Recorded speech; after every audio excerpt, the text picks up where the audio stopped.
ஒடிசா அரசியலில் கொடிகட்டி பறக்கும் தமிழர் யார் இந்த வி.கே. பாண்டியன்? ஒடிசாவில் உள்ள ஒரு கிராமத்திற்கு மக்கள் திட்டங்களை ஆய்வு செய்ய செல்கிறார் ஒரு IAS அதிகாரி. அவரை காண அரசியல்வாதிக்கு இணையாக கூட்டம் கூடுகிறது. பெண்கள் ஆரத்தி எடுக்கிறார்கள். நூற்றுக்கணக்கான மக்கள் மனுக்களுடன் காத்து கிடக்கின்றனர். சிலர் அந்த அதிகாரியின் கால்களை தொட்டுக்கூட வணங்குகின்றனர். யார் இந்த அதிகாரி? இவர் அரசியல்வாதிக்கு இணையான செல்வாக்கு பெற காரணம் என்ன என்ற கேள்விகள் எழும் வேளையில் அதற்கு கிடைக்கும் பதில்களில் முதலாவதாக வருவது இந்த அதிகாரி ஒரு தமிழர் என்றால் அது மிகையல்ல. இவர் பெயர் கார்த்திகேயன் பாண்டியன் எனும் வி.கே. பாண்டியன். வேலூரில் 1974ஆம் ஆண்டு பிறந்த வி.கே. பாண்டியனுக்கு IAS அதிகாரியாக வேண்டும் என்பது இளம் வயது கனவு. இதற்கு உதவும் வகையில் இளநிலை, முதுநிலை வேளாண் பட்டப்படிப்புகளை முடித்தார். இந்த சூடு தணியும் முன்பே IAS தேர்வு எழுதி வெற்றி பெற்றார். இந்த வெற்றியோடு தனது பணியை தொடங்கிய வி.கே. பாண்டியன் வாழ்க்கை துணையாக தன்னுடன் IAS பயிற்சி பெற்ற சுஜாதாவை காதலித்து கரம் பிடித்தார். சுஜாதா ஒடிசா மாநிலத்தை சேர்ந்தவர். அவருடன் இணைந்து பணியாற்றும் நோக்கில் வி.கே. பாண்டியன் தானும் தன்னுடைய பணியை மாற்றிக்கொண்டார். 2000 ஆண்டில் IAS, 2002ஆம் ஆண்டு தர்மாகர் மாவட்ட ஆட்சியர் என அதன் பின்னர் அவரது அதிரடி ஆட்டம் தொடர்ந்தது. படிப்படியாக உயர்ந்து ஒரு சினிமா நட்சத்திரம் போல ஒடிசா மாநிலத்தின் விருப்ப நபராக மாறினார்.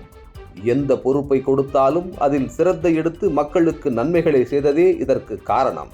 ஒரு அரசு அதிகாரி என்ற வகையில் அரசு வருவாயை உயர்த்த பணியாற்றிய வி.கே. பாண்டியன் விவசாயிகளுக்கு தேவையான வேளாண் பொருட்கள் மற்றும் ஆதார விலை கிடைப்பதை உறுதி செய்தார். இதன் மூலம் அவர் விவசாயிகள் மத்தியில் பரபரப்பாக பேசப்பட்டார்.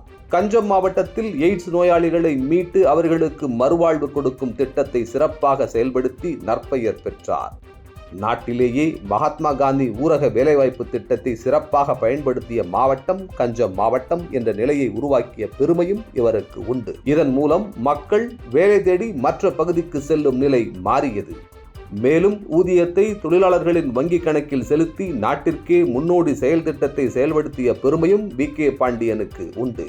இதேபோல் மாற்றுத்திறனாளிகளுக்கான திட்டம் உள்ளிட்ட பல்வேறு அரசு திட்டங்களை சிறப்பாக செயல்படுத்தி மக்கள் மனங்களில் இடம் பிடித்த வி.கே. பாண்டியன் 2018ஆம் ஆண்டு ஹாக்கி உலகக்கோப்பை போட்டியை ஒடிசாவில் சிறப்பாக நடத்தி அசத்தினார். இதனால் ஈர்க்கப்பட்ட முதலமைச்சர் நவீன் பட்நாயக் அவரை முதலமைச்சரின் தனி செயலாளராக உயர்த்தினார். அது மட்டுமல்லாமல் தனது கனவு திட்டமான 5T திட்டத்தையும் வி.கே. பாண்டியனிடம் ஒப்படைத்தார்.